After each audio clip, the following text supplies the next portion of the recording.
దుర్యోధనుడి దగ్గరికి ద్రోణుడు వచ్చి పాండవులందరినీ అంతం చేయగల వ్యూహాన్ని పన్నాను అని అన్నాడు. కానీ దానికి మళ్ళీ అర్జునుడు అక్కడ ఉండకుండా చూడాల్సిన బాధ్యత నీది అని దుర్యోధనుడికి చెప్పాడు.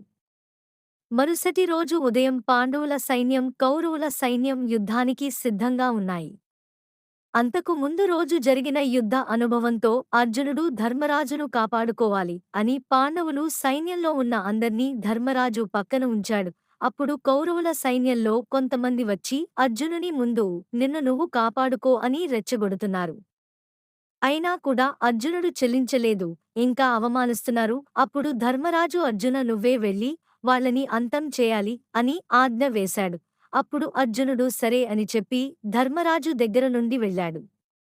కౌరవుల సైన్యం అర్జున్ నుండి దూరంగా వెళుతున్నాయి. వాళ్ళు వెళ్లే సమయంలో కొత్త సైన్యం వచ్చి కౌరవులు సైన్యంలో కలుస్తుంది. అలా వేలమంది సైన్యం కౌరవులు సైన్యం ఉంది.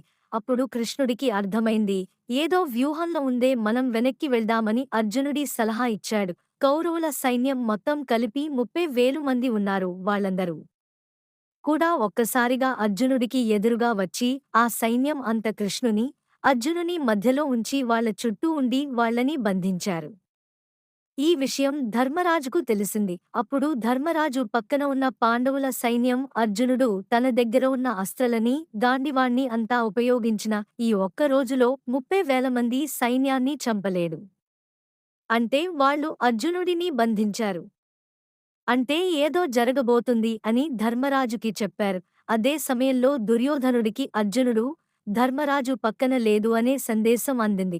అప్పుడు దుర్యోధనుడు ద్రోణుడి దగ్గరికి వచ్చే ఆచార్య, నేను ధర్మరాజుకి దూరంగా అర్జునుని పంపించాను, ఇంక మీ పని కానివ్వండి అని చెప్పాడు. అప్పుడు ద్రోణాచార్యుడు తన శంఖం మోగించి ధర్మరాజు దగ్గరికి వచ్చారు. పాండవుల సైన్యానికి ఏం జరుగుతుందో అర్థం కాలేదు. అప్పుడు ధర్మరాజు పక్కన కౌరవులు, ఈ వ్యూహం సాటిలేనిది, చాలా ప్రమాదకరమైనది. ఈ యుద్ధ భూమి అంత నాశనం చేయగల శక్తి దీనికి ఒక్కదానికే ఉంది. ఇదే పద్మవ్యూహం అని అన్నాడు. పద్మవ్యూహంలో ఏనుగులు, గుర్రాలు అన్నీ కూడా వలయాలుగా తిరుగుతూ తిరుగుతూ ధర్మరాజు దగ్గరికి వస్తున్నాయి. అవి వచ్చే సమయంలో అడ్డుగా ఉన్న అందరినీ చంపేస్తూ ఉన్నారు.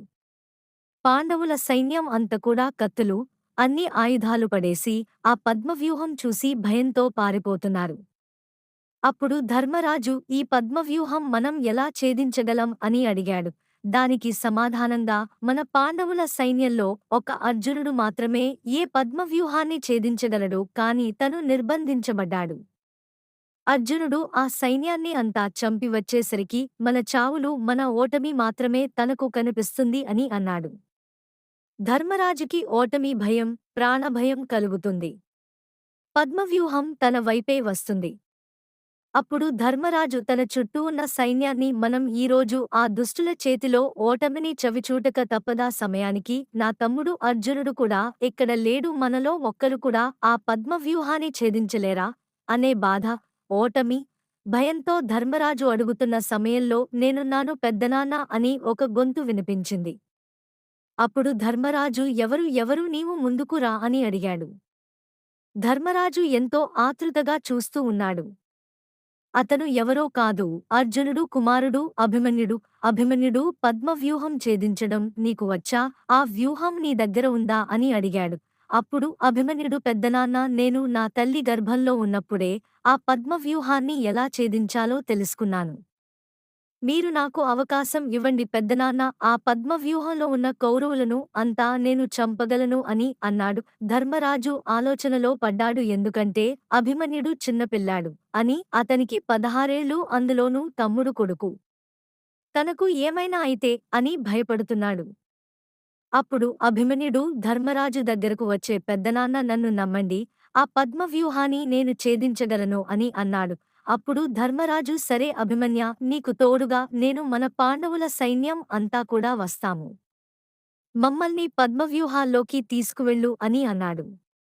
మాకు కౌరవులు అంత చేయటానికి ఆ పద్మవ్యూహంలో దారి చూపించు అభిమన్య అని అన్నాడు.